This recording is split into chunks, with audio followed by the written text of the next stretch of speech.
Welcome everyone to this second facilitator focused webinar from Adopt and the Adopt Support Hub.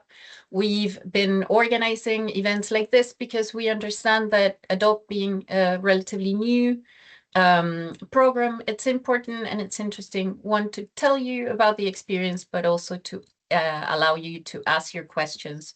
So the idea is to have these every few months to make sure that you can actually learn about what's happening with Adopt and ask your questions. So today we're going to have a very practical agenda. So as you can see, welcome and housekeeping, that's what we're doing now.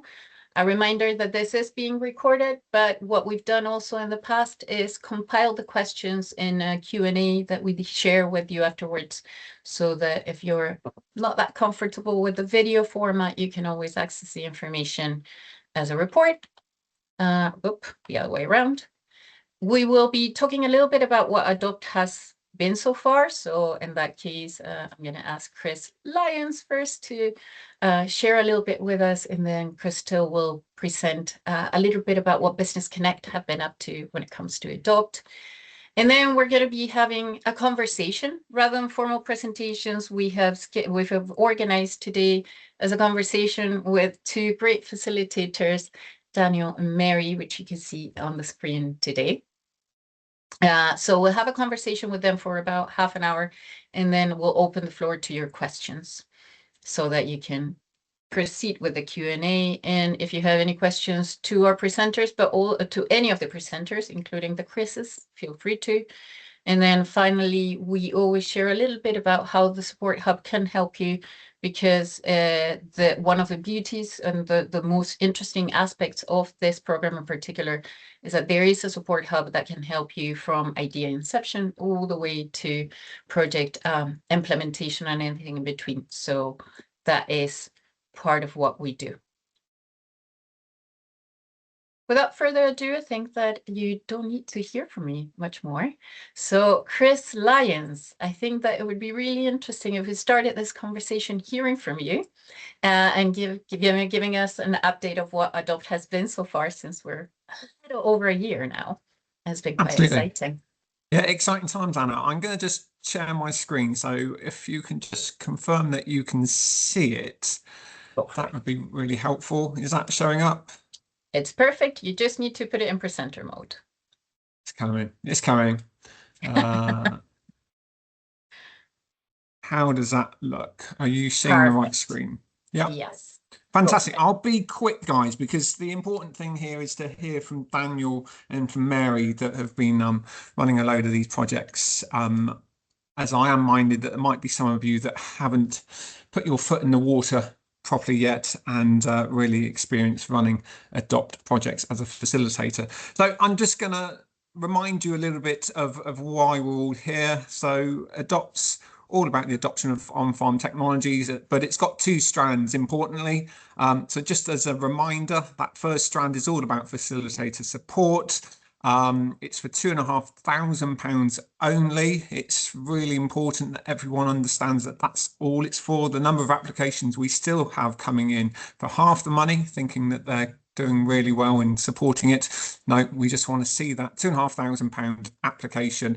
And we've actually stated that the duration is less, because what we are seeing is that everyone that has a support grant wants to go and cash it in at their earliest possible opportunity.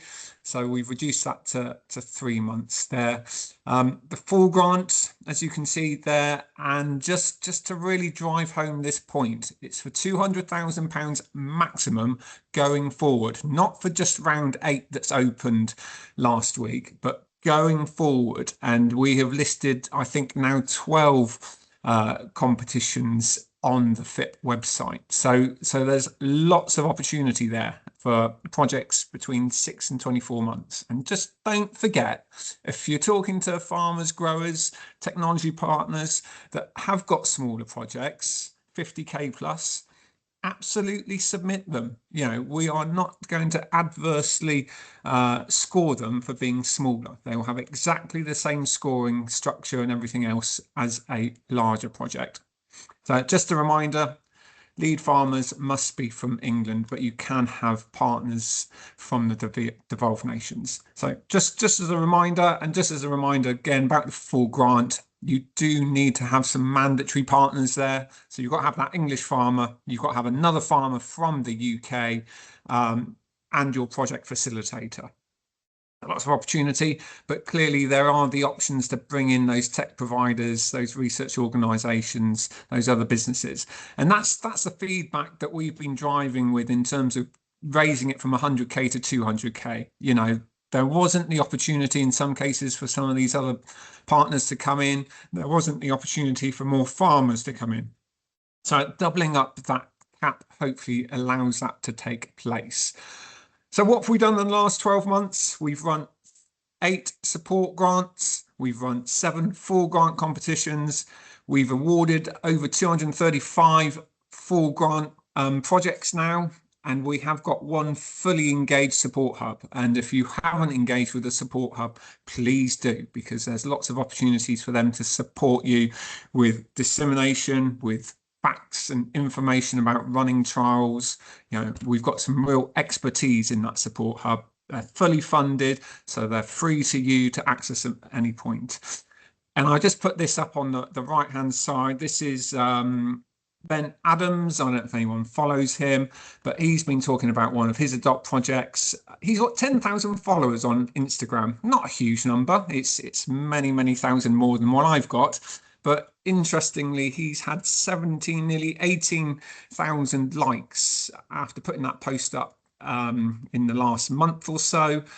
And I've just had a very quick look at some of the comments, and those comments are really positive to him running a trial, doing something very different. The link is on the slide. The slides will get shared. Do have a look at him. I think it's an excellent example of what Adopt's trying to achieve here. Some dots on a map. So these are all the projects that have been funded up to round 6, I think. And what it's showing you on this map is all the participants. So yes, that's farmers, that's growers, but there are some research organisations in there, there's some technology organisations in there, but that's the sectors that they are focusing on when those applications are being processed by us. So as I state there in those bullet points, you know, the majority of applications that we've seen have been for between 2 and 4 partners. We want to see more people getting involved. And again, going back to the uplift to 200,000, we think that's going to really help us get there. Now, I don't want to steal the thunder of Chris Till and his facilitator database, but I understand we've got now 320 registered facilitators. So there's an awful lot of you. There's a lot of competition theoretically out there to really deliver a quality service to these farmers. But what we are seeing, and this is something that I really take as a positive, is that a number of these individuals are putting a lot of promotional material out there about Adopt. Daniel, Mary, I apologise, I've not put an advert up from you, but there's 3 examples of different organisations that have registered facilitators that really are pushing Adopt out there to the wider farming networks. And I would encourage you to do it. Absolutely. You know, bring people in, get them onto applications, get your names on there, guys, and let's see those applications come in. So we've obviously been moving forward with Adopt.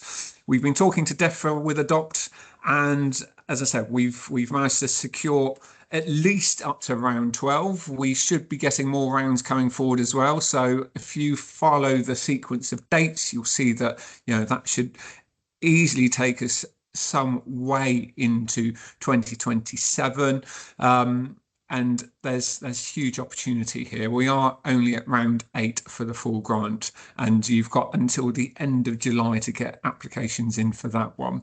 So do come out and engage with us. I've put details up there about the FIP website. There will be more FIP funding coming forward as well, aside from Adopt. So that's always good to know. That could be other projects that you might well get involved with as well. And just to finally come to the support hub themselves, I've been very impressed with the the quality of the website now with its improvements. It's a lot cleaner, a lot crisper. Excuse me. I think the mapping information is very good. And I would encourage you, if you do have projects, engage with the support hub, update your project page, tell the rest of the world what's going on. They're getting an awful lot of information, a lot of inquiries, and have a look at what else is going on there. You might have farmers that have ideas that are already looking at projects that we funded. And I'm not saying for one moment that we have saturated all particular technologies and all particular ideas. We are open to other sort of farmers that want to run with the same technology, for example. So, you know, DEFRA are quite clear on that as well. So huge amount of opportunities still to come. I'll stick around for any questions. I think congratulations to the support hub for putting on today. Thank you to Daniel and for Mary for getting on board and giving some useful information coming up in a moment or two. And I think with that, I will perhaps finish because we're going to get more value from listening to those guys than listening to me, I think. So I'll stop sharing, Anna, and pass back to you. That is brilliant. Thank you very much, Chris Lyons. And now we're going to Chris Theo. So please keep up with the Chris's, and then we'll go into Daniel and Mary. But Chris, feel free to share and let us know a little bit more about Business Connect and the facilitations. Fabulous. Can you hear me okay? It seems to kick my microphone off then. No, you're fine, and we can see the slides. Oh, perfect. Here we go. Brilliant. Hello, everyone. This is sort of a very brief introduction to myself and my colleague Simon, who's also on the call. We're the ones that have probably been sending you lots of emails, particularly recently with the uplift and various other bits and pieces. But we just wanted to share a few quick updates on the project facilitator side of things.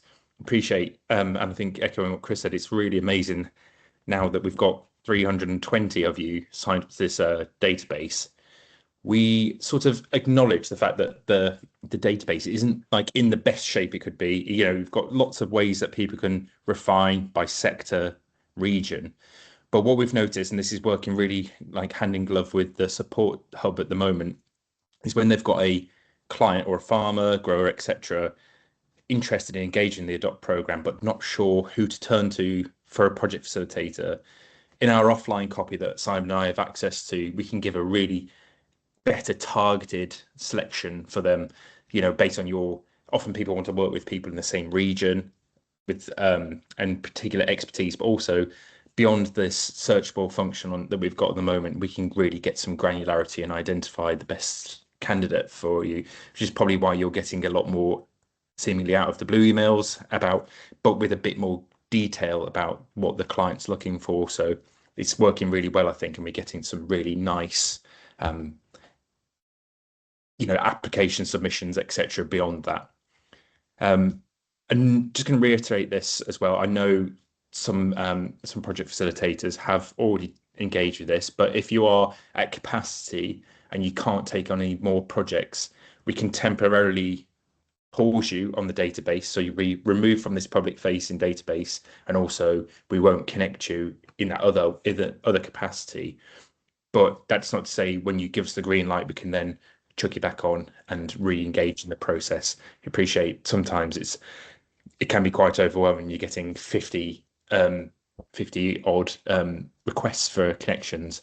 We want to make this process as fit for purpose for you as well as ourselves. So I'm just going to give we love stats, going to give you a really, really quick rundown. But basically, what these sort of stats are showing is this doesn't seem to be a massively surprising subscription of project facilitators in particular areas and particular skills and also sectors. So as you can see here, we have this concentration in the southeast and southwest and the West Midlands, also over to the East Midlands here. And as we go up England, there is a seeming drop off in the amount of registered project facilitators. And this may just be, the very nature of the sector, but we obviously always encourage people, if they are interested in the process, just to get involved and get in touch, and we can get you onto the database also.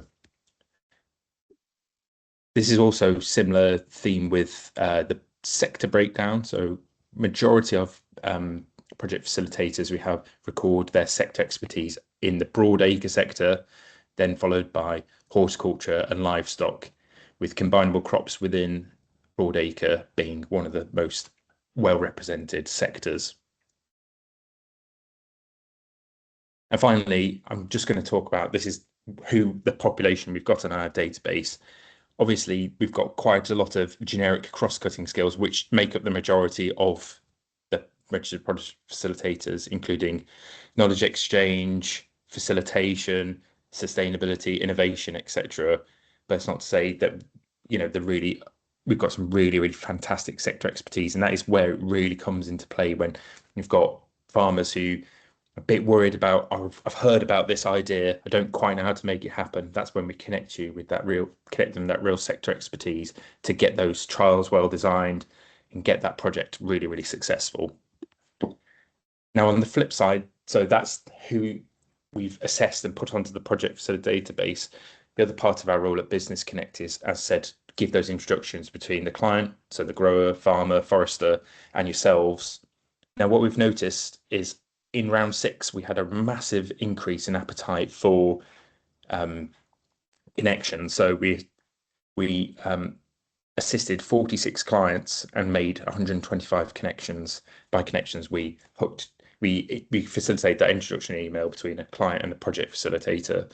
We've noticed as we've moved into round 7 that has slightly dropped off. The reasons for this may be that there was such enthusiasm for round 6, people needed a breath, go again. But it could also be things like planting dates and things like that not aligning with the round time. We're hoping to see a resurgence as we move into this new world of £200,000 possible projects. As Chris alluded to, that gives a lot more scope for bigger, fantastic projects with more farmers having potentially less risk per farmer on those projects.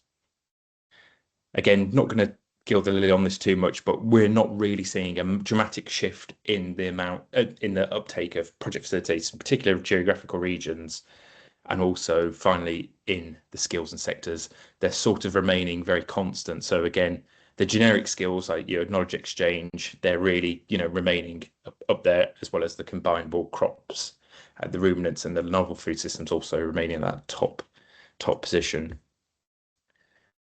So finally, call to action.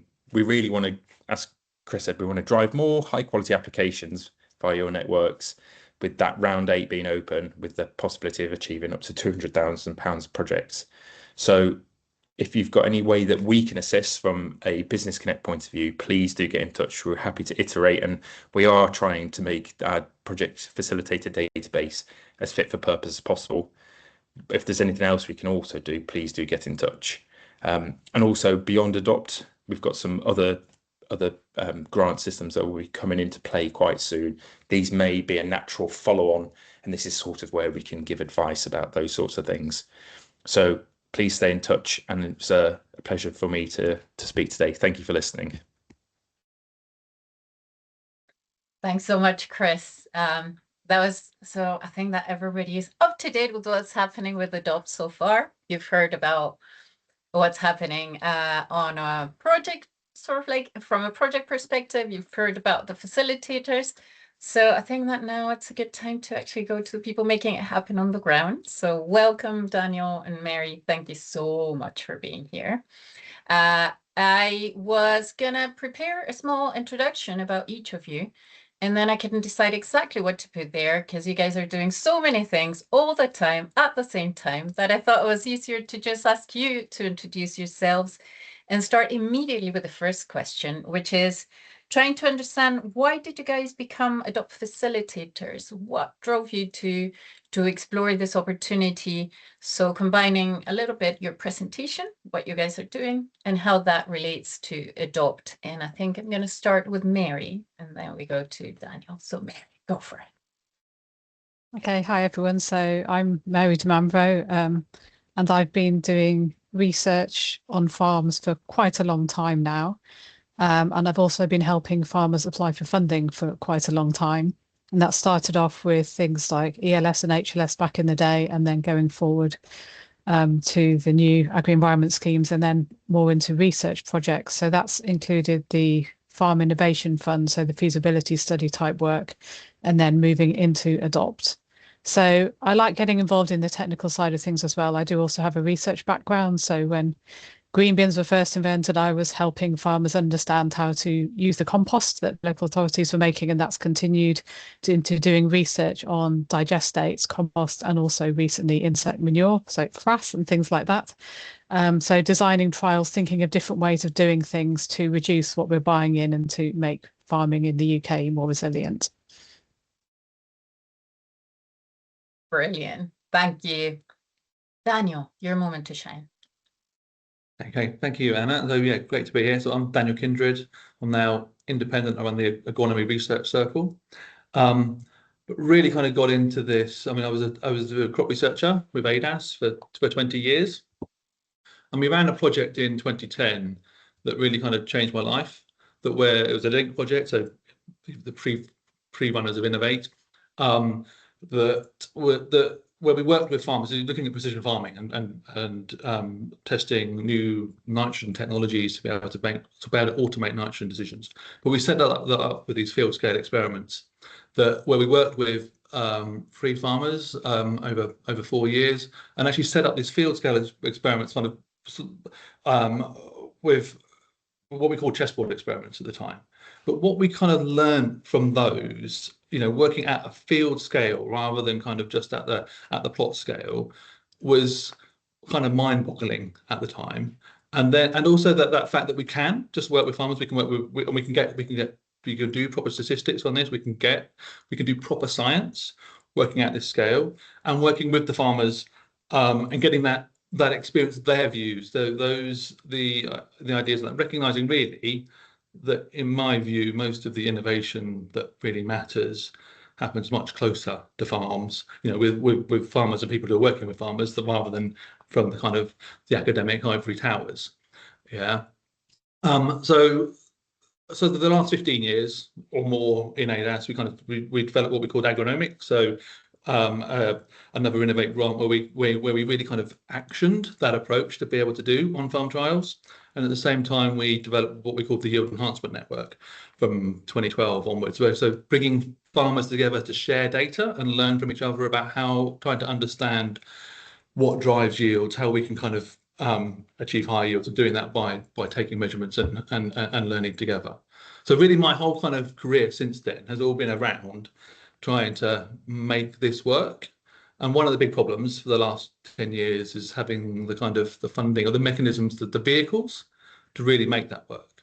So, I've been kind of involved in the kind of early discussions around when Adopt was kind of first being talked about, post-Brexit, and, with DEFRA and co. And it kind of felt like Adopt was 6 months away for 6 years.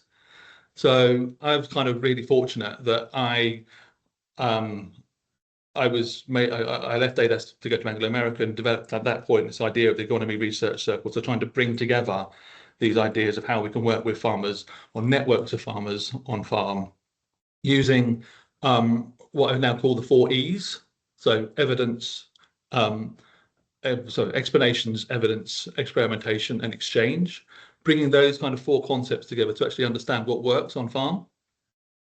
I was made redundant from Anglo American in 2024, so started took that idea, was allowed to kind of take that idea forwards with the Agronomy Research Circle. I started in 2025, and then within sort of 6 weeks of me being independent, Adopt came along. So to me, kind of starting with zero portfolio meant I could really kind of focus on delivering Adopt over the last 15 months. So I'm very, very grateful that this opportunity has come along at the time it did.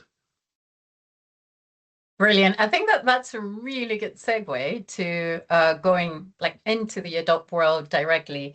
And I think that one thing that we've been asked a fair few times is how many projects can you manage as a facilitator? What's feasible? What's good? What works for you? So Mary, could you tell us how many projects are you working with at the moment, and how are you managing this tension between being really excited about all the options that are coming, and then also being able to deliver. Thanks, Anna. So at the moment, I'm managing or facilitating 5 adopt projects. 2 of those were round 1, 2 were round 2, and 1 is round 3. So once a project starts, you have this quarterly reporting, and it's the 3 months after the project first starts. So it's not a financial year quarter, but it's from when the project starts. So I don't have everything happening all at once, which is good news. But also what every farmer group wants is quite different in terms of what they want from a facilitator. And I feel that being flexible is the best approach. As I said before, I'm happy to help people apply for grants. I also help submit the claims, which is a process that takes longer than people might think.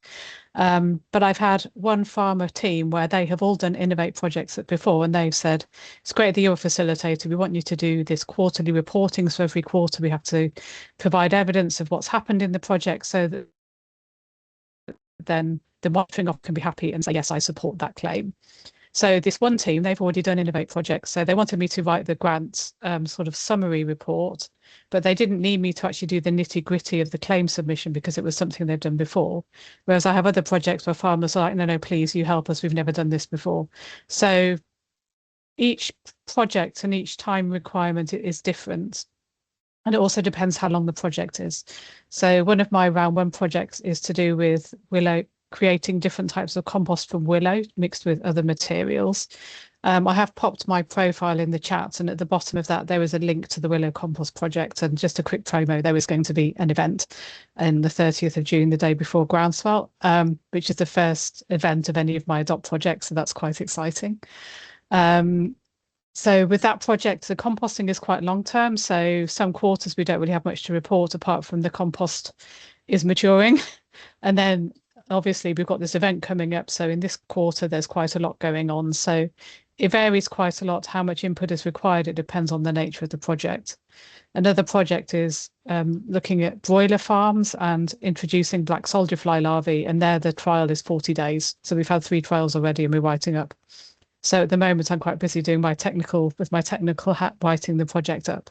So it's a bit of a balance. So it's really hard to say, you know, how much time am I going to spend on each project? But when you understand what is required, then it's easy to work out over the duration of the project what will be required over that time. And then you sort of know how much more capacity you have. Did that answer the question, or did I significantly waffle there, Anna? Sorry. No, I think it was exactly what I was sort of like interested in knowing, because again, it's that difficult. It's very difficult to try to explain what a facilitator does, because you do so many things and you do it in such different ways depending on what people really need from the project, what they really need from you. Sometimes they will need a lot, sometimes they will be used to it.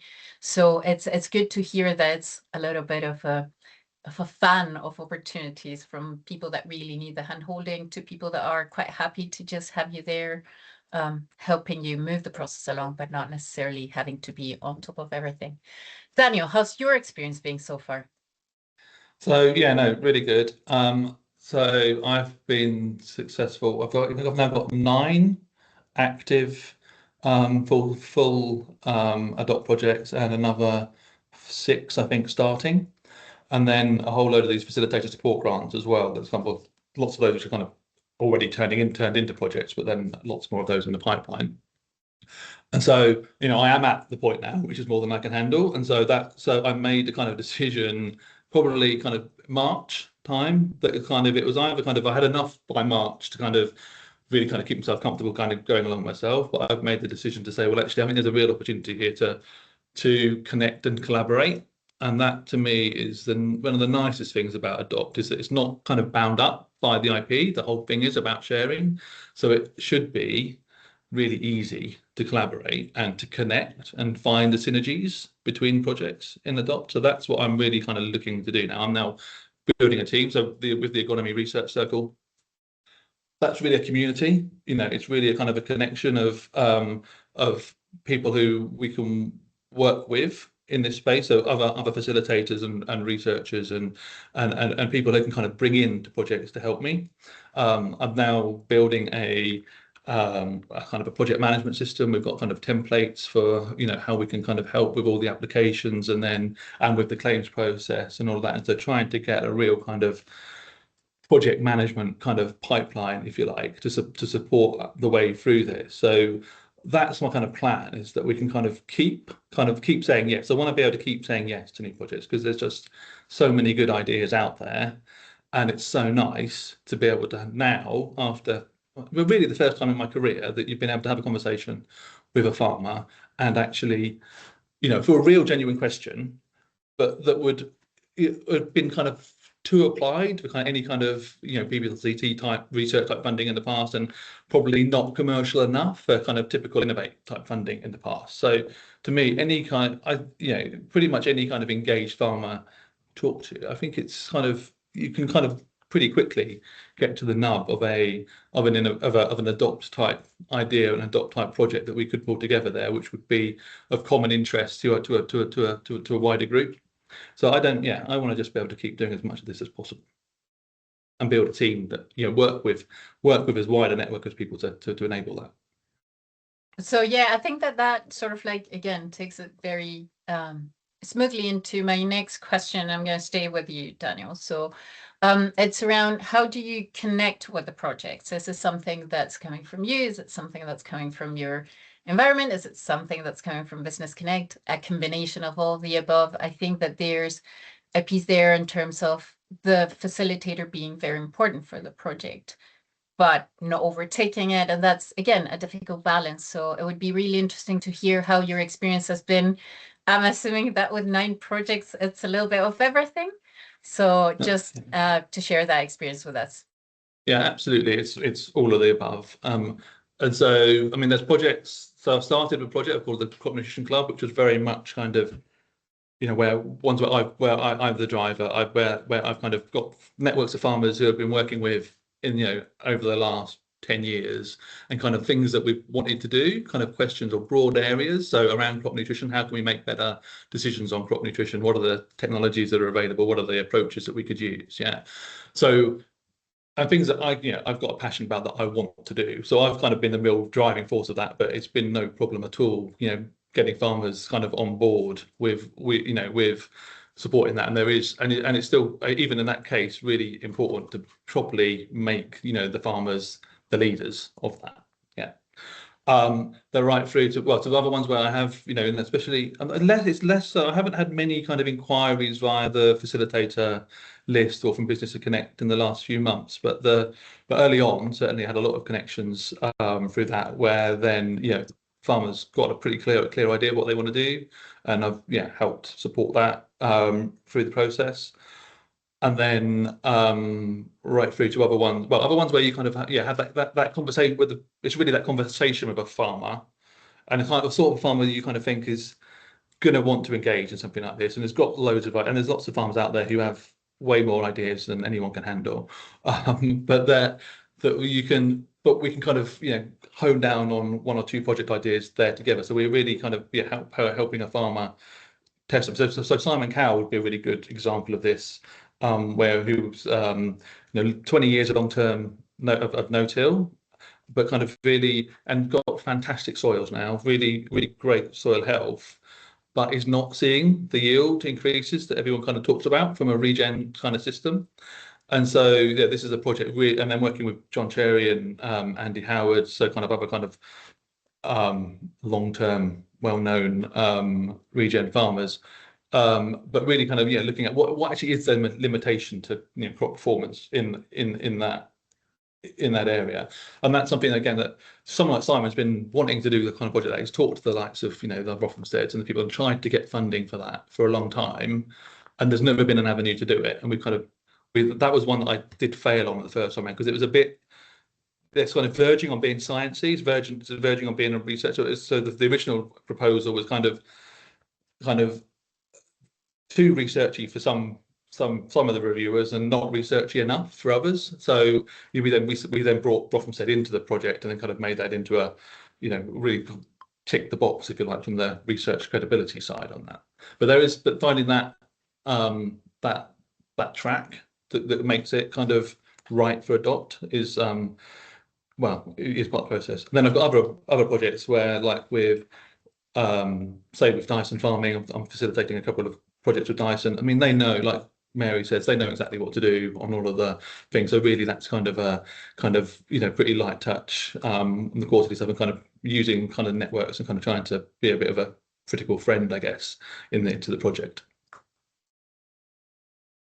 That's great. I love to hear that there's sort of like so much variety, and also this place where the sort of like research and practical world kind of find each other, and being able to use Adopt as a tool to actually explore things that we wanted to explore for a long time. So that's always very exciting to hear.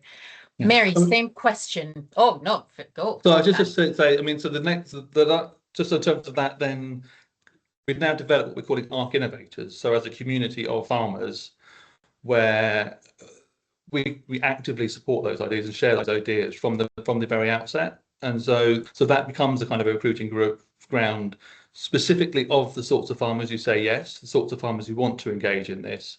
And so that going forward, that I'm hoping is kind of a real kind of reservoir, if you like, of kind of potential of farming partners and ideas, and also, you know, a community that we can share results back with as we go forwards. Yeah, I think that's a really good point. It's just very exciting to see how this is creating almost like a community, a community in general of people getting quite excited about what other people are doing, which is a very, very important aspect of Adopt, that dissemination piece, that sharing what's happening piece. So thank you for that. Mary, same question. Have you been approached, and how do you manage that that balance between being part of a project but also managing to make sure that it's moving forward? So do you mean once the project started, or in building the application? All throughout. Okay, yes. I'm being very, very greedy here and asking you the whole process. Okay, if I forget anything, just remind me what you asked. Yeah, so with me, it's been similar to Daniel, that some farmers have had amazing ideas. There have been people that I know that I've worked with before, and they've come to me and said, let's do an Adopt project. And then I've had other cases where it's been through the Business Connect, where I've been connected to farmers. And one application that I'm developing at the moment is someone that I worked with quite a while ago. And now that Adopt's come up, we've been thinking, well, this would be a really good way of exploring what they've been doing, what I've been doing since then, and merging that with what other people are doing, which is quite nice to take things forward. I feel that the idea of the facilitator grant is really good, and especially to get people thinking about the project idea. But there is this challenge that people get so enthusiastic and we write the facilitator grant, and then we have this really long wait, and then we have the application, then another really long wait. But it does give you time to develop ideas, and I think that the feedback from the facilitator grant application is useful, that you get it when you win, and that can then be used to help formulate the full grant as well. So I think that it's this sort of nice mix, that sometimes it's someone coming to me, or sometimes it's a group. And there has been a couple of occasions where I've known what the farmers are doing, and I've thought, well, this is really innovative. Let's adopt it. I don't know, that's now a turn of phrase, but so I think that's quite nice. And then going forward with the project, it's always depending what people need as to how much input the facilitator has, and that's something that is developed during the application usually. Was that all the questions, or was there another question? No, you're absolutely fine. No, it takes us once again, without me having to do any effort, into the next question that I had for you, which was, it is you're managing a lot of variables at the same time from the very beginning of the application. So you're being facilitator, you're organizing ideas, you're bringing the ideas together, you're supporting people. But then through the project, you also have this almost project management role, which you can take as much or as little as the group needs. But it's a lot of things up in the air. So I wondered if you could just share a few of the things that you found the easiest, the toughest, or the things that you think are still in early development in the way that you're approaching Adopt, and how do you support the process as a facilitator? Do you want me to start? Yeah. So I guess in developing the application, I always find the easiest thing is talking to the farmers and the growers about what their plan is and what their idea is, and how we can work together to put something forward that is going to cause the most impact and will help a lot of people. Sometimes they have a very set idea, and I know that it needs to be replicated. You need to make sure that you are addressing different variables, but at the same time within the budget constraint. So with the 100k budget, sometimes I had to reel people in and say, we can't try all of these variables out. Look how much analysis costs there are. But now with the 200k project, this does open things out a little bit more to think, well, actually we can try this out on 3 farms instead of 2. We can try out a few more variables. And I think, in a way, I wouldn't say it's a challenge, but getting people to understand that, sure, we're facilitating the application, but we still need your brain, we still need your time input. And especially in developing the project plan, thinking if even if it's only a 6-month project or a 2-year project, what do each of those quarters look like? How are we going to make all these different things that we're going to do into different work packages? Because we have to use Innovate UK speak and talk about things like work packages, and let's put all the project management things in one place because that's a separate work package, and thinking about exactly what the knowledge exchange is going to be. And there's always people that are like, yeah, I've got my Twitter and I've got my Instagram and I want to do loads on that. And there are other people that are like, I'd really like to do an event, and other people saying, well, with this particular project, I'd rather talk at Groundswell or something like that. So I think it is this complete range, but one thing that I do like to do for all projects is to have a full technical report as one of the knowledge exchange outputs, because I think there are always people out there that want to know everything about the project, but then there are other people that want a 2-page summary. So I always suggest that for all projects, I have both of those. And then the other dissemination activities really depend on the farmer or the team of farmers and what they want to do. And I've had some people wanting to make videos as well, which I think is a really, really good way of doing it. And with one of the projects we're working on at the moment, which is looking at foliar spraying to reduce soil applied nitrogen and overall fertilizer use. And they're making videos at the moment. So there'll be also a video aspect, and they're going to make a how to do it handbook. And that will include some links to show how they've been doing things. I think depends exactly what the project's about as to thinking about the dissemination. But I think all of these conversations are really useful to have at the beginning. And there's always certain things that get the farmers and growers really excited about what they want to do. And then when you start saying, well, we're going to have to allocate some of your time for doing claims and things, then you sort of hear a groan and say, oh no, do I have to do that sort of thing? It's like, well, I can help with the claim, but I can't ultimately click the submit button. That has to be the farmer to do that. So it's sort of this making them aware that it's a really exciting project, but there are going to be these slightly less exciting bits. But even then, when it comes to talking to the monitoring officers about what they've been doing, then they're always really happy to do that. And then usually we have pictures to show what they've been doing and things. And that's always a nice thing to do. That's brilliant. Thank you. I think it gives such a good idea from very early on the process all throughout implementing the project about how you're managing everything and sort of like all the challenges on different levels, both the researchy side, but also, again, the dissemination, which I'm never going to tire of saying how important it is. Daniel, how's your experience been? Yeah, I mean, so mirror a lot of what Mary says. I mean, to me, the easiest and the most rewarding bit is that engagement with the farmers and kind of, molding those ideas into something that's in scope and kind of, and it's going to work and it's going to deliver and it's going to, generate knowledge that we can exchange, and do that. I think, and again, I think the bit that I think, to me, the most important thing to get right early on is that cost question, and it's not always easy. That's something that can be a real challenge, is to work out how do you actually kind of really make this work and where are the costs going to sit between the projects. And I think and that's also a kind of a point where you speak to quite a lot of people who kind of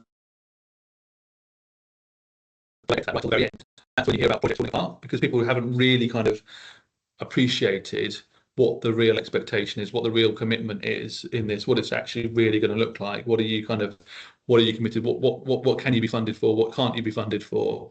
So to me, getting all of that broad kind of project structure and shape kind of in relation to the costs, that how that's going to split between partners, and whether we should kind of work with an academic partner, or whether there's enough budget in there for that kind of thing. That all those kind of discussions, I think, they can be quite tricky to start, and I often have to kind of just put a finger in the air and kind of just make a kind of a straw man kind of suggestion of, this is a way we could do it, and then you kind of move on from that, if you like. But yeah, I think that's a really important part. I think, oh, there we go. I think we're coming to the end of my questions, because I want to open it to everyone else. So just to close this first part of the conversation, I think that would be really, really useful if you could share just 1 or 2 top tips that you would like to everyone to know if you were a new facilitator and you had to give them just 2 tips to engage with Adopt. What would you say?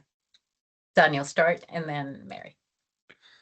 So, like I just said, getting that broad structure, making sure people know what they're involved in from the outset, getting the application started, so you can actually see that Innovate form. Get them to go through all of the kind of the EDI surveys and the subsidy basis, Northern Ireland questions, and the project cost, the project finances kind of section, and the T's and C's, making sure all that's, because that's again another point that you can fall down in very easily if you haven't got everybody done the right things, tick the right boxes at the right time, before you want to then submit the project. But fundamentally, it's putting the farmer first in this. It's got to be, it's the farmer's project at the end of the day, and they've got to be in the driving seat. And one of the things I'm happy about, in a way, if you like, across the Adopt portfolio so far, is that it doesn't seem to be, at least, kind of just a whole stream of technology projects which have really been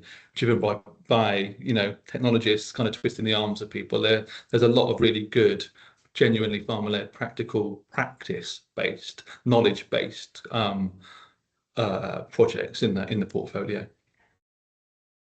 Super. Mary, what would you tell yourself 6 months ago, or a month or a year ago, when it came to engaging with Adopt? What would have been your top tips? Yeah, I guess they would probably mirror what Daniel said, that it's really important to understand all of the application questions and make sure that the farmer can tick all the boxes. Do they have a bank account? I've had this, do they have, can they answer the survey that they only have to answer once? But usually if you apply for the facilitator grant, then you get the field for this. So what I do is I have a Word template with all the questions on. So I encourage people to, especially when we're a group applying, we have a shared area and all the documents are there, and then people can work on them. And I also have a cost spreadsheet, which is separated out. So there are these different cost categories. There's the labour costs, the overheads, the materials, subcontractors, and so on. And these all have to be split out. So when I do my exercise, thinking about what are we going to do when, how many days is it going to be for these activities, and what are your costs? Are you doing analysis? Are you using the subcontractor for a specific thing? And also thinking about the trial costs. So there is this section where we can think about trial costs, and we are able to use contractor rates and working out what those would be. It's the sort of thing that, as Daniel said, it's really important to do this early on. So with one project at the moment, can we bring in another partner? So we need to, in a way, do this cost exercise with the people that are the core team, and then we know if there's any budget left. So I think this is something really important to do at the beginning, or nearly at the beginning of the project. Just to add to that as well, I meant to say that generally when I've been costing these up, I kind of come to 130, 140 kind of K as the kind of the first stab at a cost. So to me, it's really welcome having this, this higher, this little bit more headroom. I think is really, really helpful in that, and that we can kind of, get to a kind of a project baseline, and kind of that's kind of not. That's been one of the challenges up to now. It's working out what we cut out, or how do we kind of skip back. And often you're not actually cutting things out. You're just kind of getting farmers who, because the farmers, most of the farmers I'm working with aren't really motivated by the money in this. They want to do something, and it's like, well, we'll just claim less than what it's actually going to cost us. So lots of my projects are really kind of well, and me personally, I'm involved in lots of projects as a partner where I'm going to be essentially losing money on them, but as it is, but having that extra headroom and then being able to then, think about that and think, well, actually, is it then we're having that headroom to say, well, could we collaborate further? Could we bring in more farmers? Could we work with an academic or another industry partner? That's really, really welcome. Yeah, and I guess sort of I can just see that a question's popped up about the facilitator grant and the costs for the main project. So I think, as I said before, I look at what the farmers want. If they want me to do everything, I know from experience how much time it takes, and I have a spreadsheet that shows that breakdown, so I can share that with everybody and say, it does look like it's a lot of time I'm spending on this project, but this is realistic. I know that, per person, if I'm doing the full claim and everything, this is how long it will take. And even if it's only a few hours, a quarter for each farmer, plus the sort of general time, it all adds up, especially if it's a 2-year project. And with these larger projects, as we bring in more partners, then it will be more facilitator time. And this sort of decision as well amongst the partners, how the facilitator costs are distributed is variable as well. So, in some cases they want to share it equally, and in another case, they're doing their own claim, the other people aren't. So it's something that we need to work out at the beginning to understand how much the facilitator costs are. And then also, if in some cases I'm asked to help in a more technical capacity to help write the report and things like that, that's not facilitator remit, that is technical remit. So it's about splitting costs and working things out at the beginning. And facilitators are expected to come in as a subcontractor. So this is where people need to decide who's going to pay that. Super. Thank you very, very much to both of you. I hope, Daniel, I think that you might need to leave at 1. So if you need to, if we can steal those 10 minutes, I will always steal them. But I think that we're ready to go to questions from you. There's a few that have already been posted, and we're going to start with those. But feel free to ask any other questions.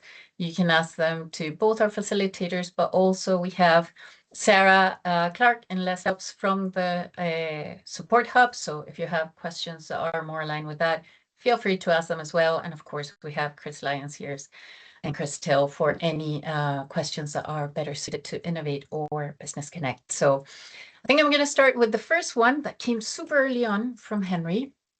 And it was associated with the funding. And the question is whether the 50% of the funding still have to go to farmers, considering this increase that Chris Lyons was mentioning at the very beginning of the webinar, and whether that means that others involved have to be subcontractors rather than partners, and hence create cash flow problems and put cost on the farmers. That's the question. Shall I Chris. take that? Sarah, right Yeah, from the start. Yeah, I think I replied to that question. So it's been a bit of a misconception that at least 50% of the funding has to go on a particular project has to go to farmers. What is actually the case is that of the amount of funding that's going to the farmers, at least 50% has to go to an English farmer. So it's not saying that at least 50% of the project cost has to be going to farmers.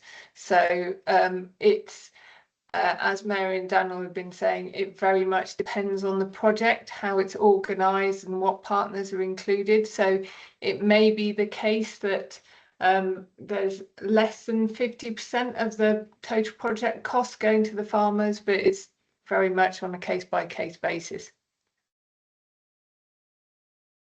Super. Yeah. I think the only real stipulation there is the 70%, isn't it? That no partner can be more than 70%, and research partners can be 60%. But yeah, but there's a lot of flexibility for how you structure a project in that, from a farmer being, you probably, and to me, is another thing, just the admin and stuff that's involved in being involved in Innovate UK project means that you don't want to be faffing around for less than at least a few £1,000 kind of minimum, but beyond that, it's sort of very much an open question where you sit. And to me, that question of whether we should bring in people as subcontractors or partners and all of that is very much an active question that takes a bit of thinking through.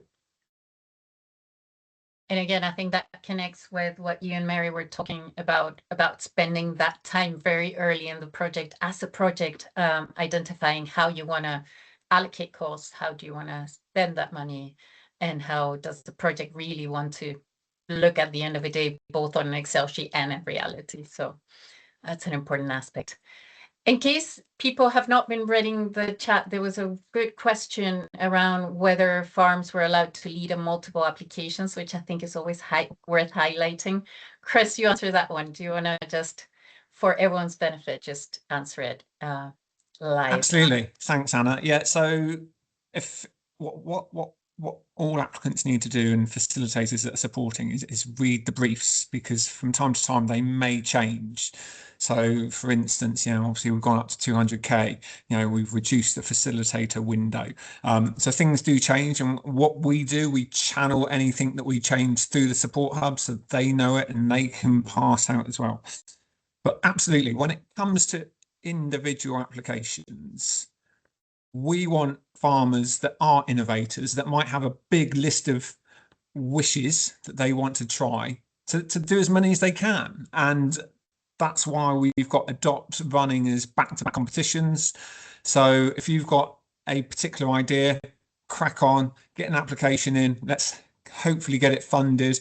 And then the next opportunity where you've got breathing space to go again, absolutely go for it. We want as many projects kicked off as possible, and we know that there's some really active farmers out there that are desperate to trial different things but haven't done because of the costs involved and the risks, and that's why we're wanting to pay the farmers to do this. So absolutely, if you're working with Joe Bloggs Farmer Limited, then they can apply each and every round if they've got enough capacity to do it. But clearly we don't want to see exactly the same project, because they should have developed that project. Yes, they can go to the next stage of what that project might do in the future, but theoretically they're not going to do that until they've finished it. So that's a minimum of 6 to 24 months. So just bear that in mind as well. I think this is a good moment as well, Chris, to remind people that the projects don't need to be 2 years. It's anywhere between 6 months and 24 months. So just for you to keep in mind as well, if you're applying. There's an interesting question from Alex around facilitators, and some people asking why not go straight to the full grant? Why apply to the facilitator grant? And although there's like a simple question, you don't have to. You can go straight to the full grant. I think that it would be interesting to hear from Daniel and Mary, if you've used the facilitator grant, what was the benefit or the challenges around using it, and why you would use it or go straight to full grant. I mean, to me, the facilitator support grant is kind of crucial to actually have, like we said, to get a proper project together and really think through what that should look like and shape it all out. Is a month, 6 weeks of kind of calendar time, and really at least a week's work in and that's using AI and everything to kind of to do as much as we can with it still. But I still can't really do those properly in less than 5 days of time. And so I have had farmers who have just paid me to help them, skipping that facilitator support grant, especially early on. And so you can do that, but someone, as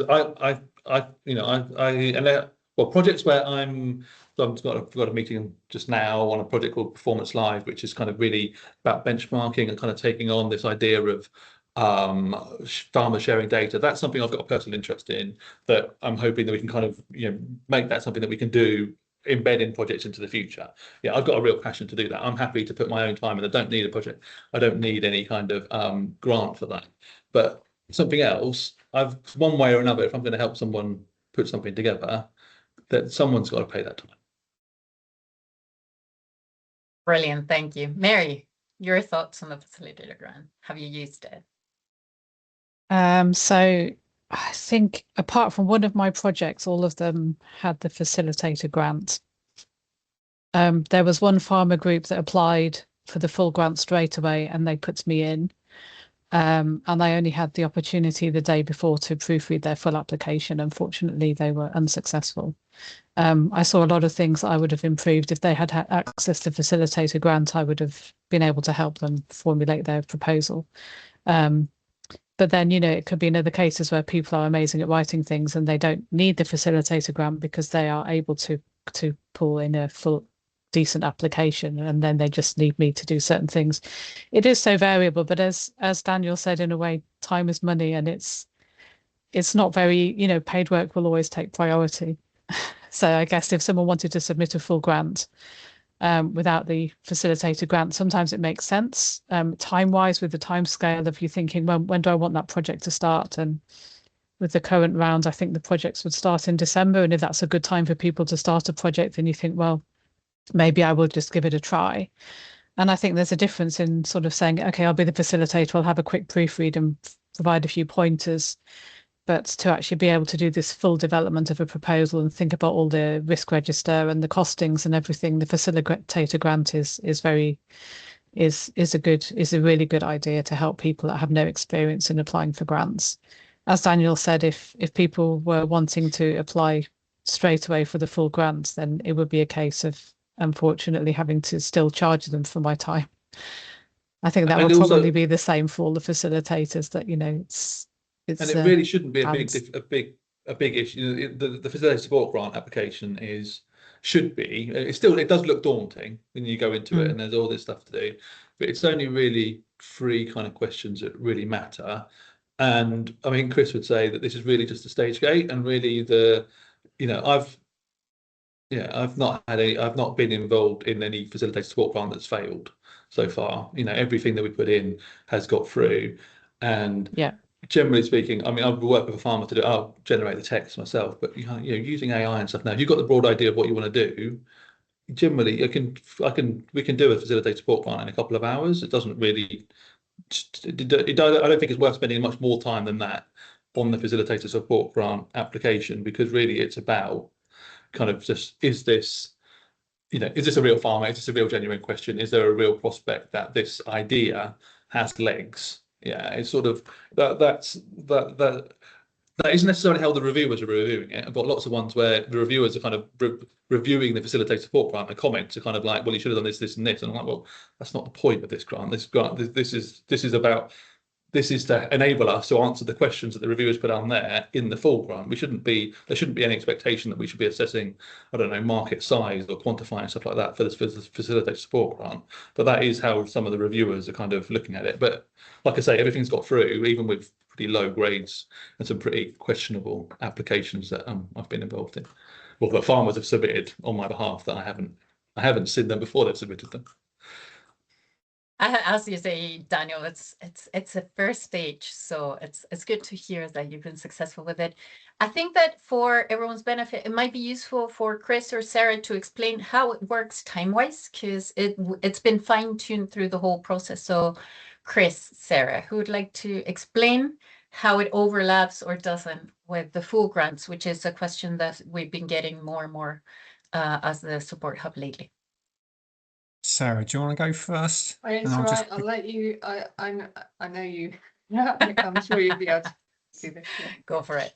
Excellent. So what we do on the Farming Innovation Programme website, we do have a specific page on Adopt that I will put in the chat just so that everyone is on the same page, as it were, if you excuse the pun, which lays out all of those facilitator support grants and full Adopt grants.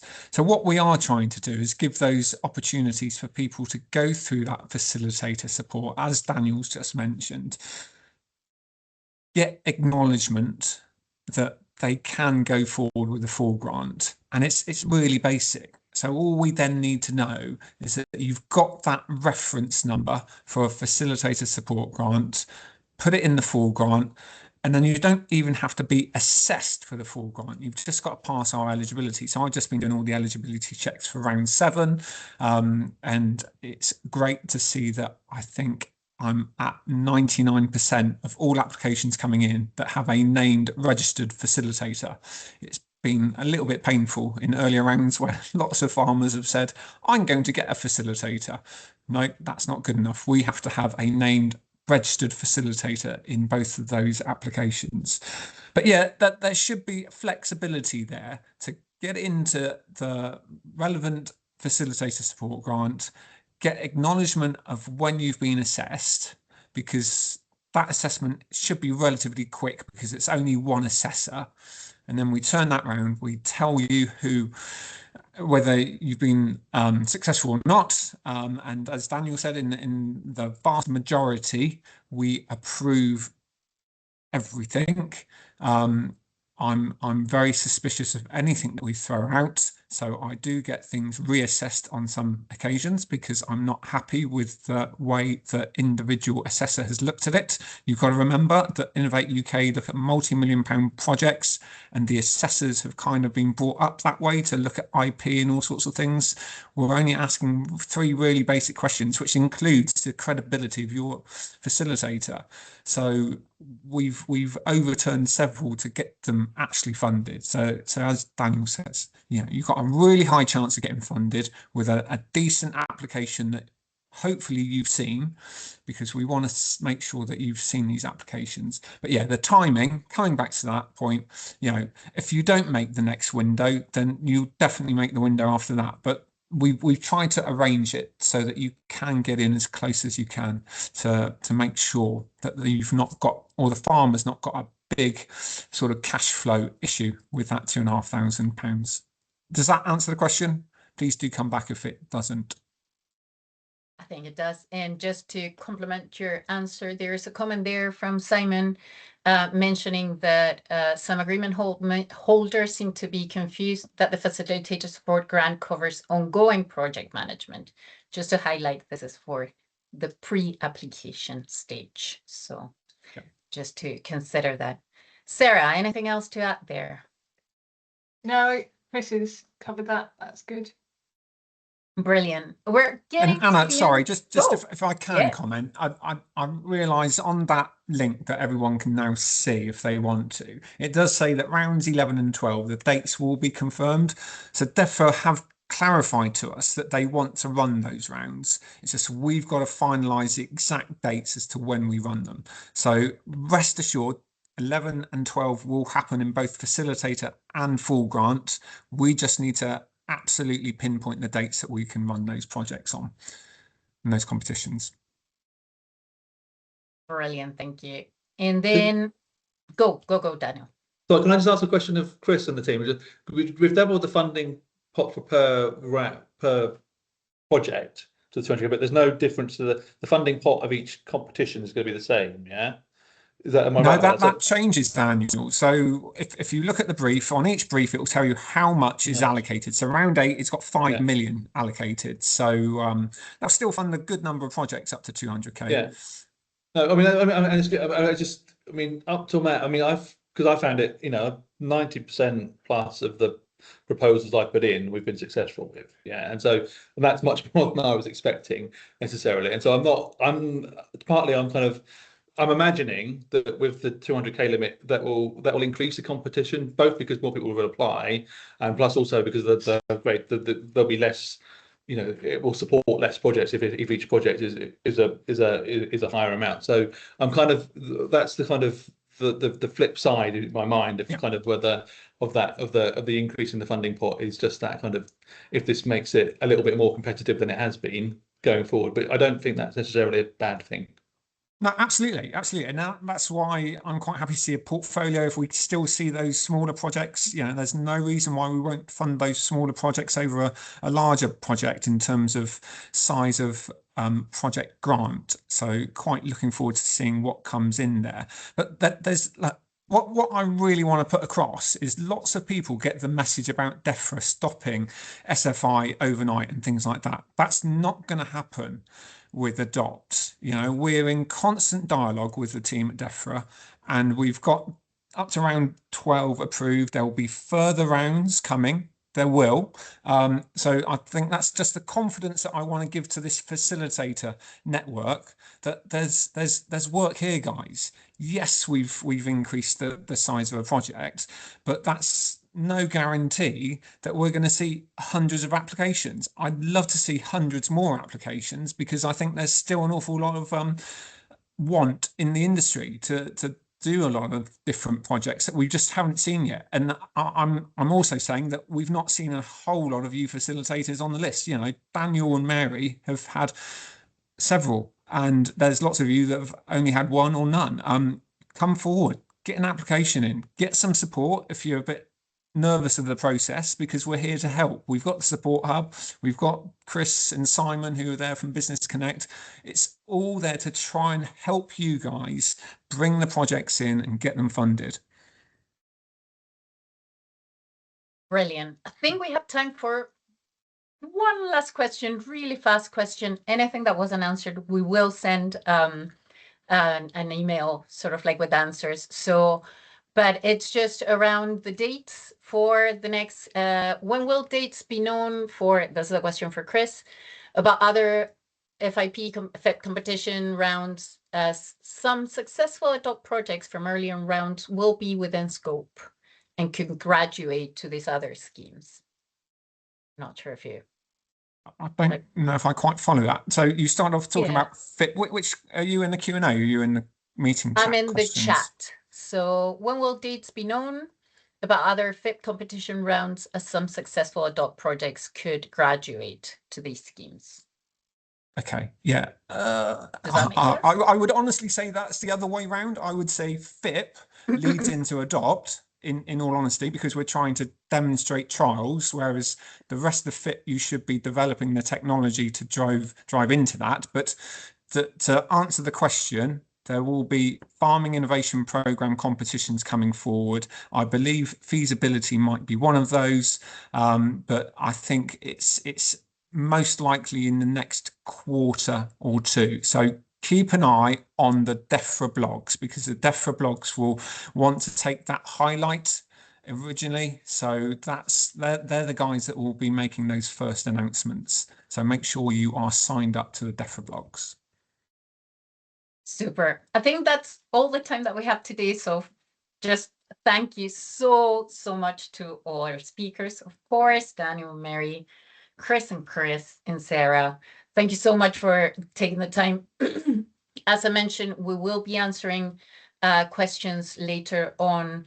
Anything that we can answer in person now, we will answer through the follow-up email, where you will also have the information regarding how the Adopt Support Fund Support Hub can help you, and also all the links that we've shared today.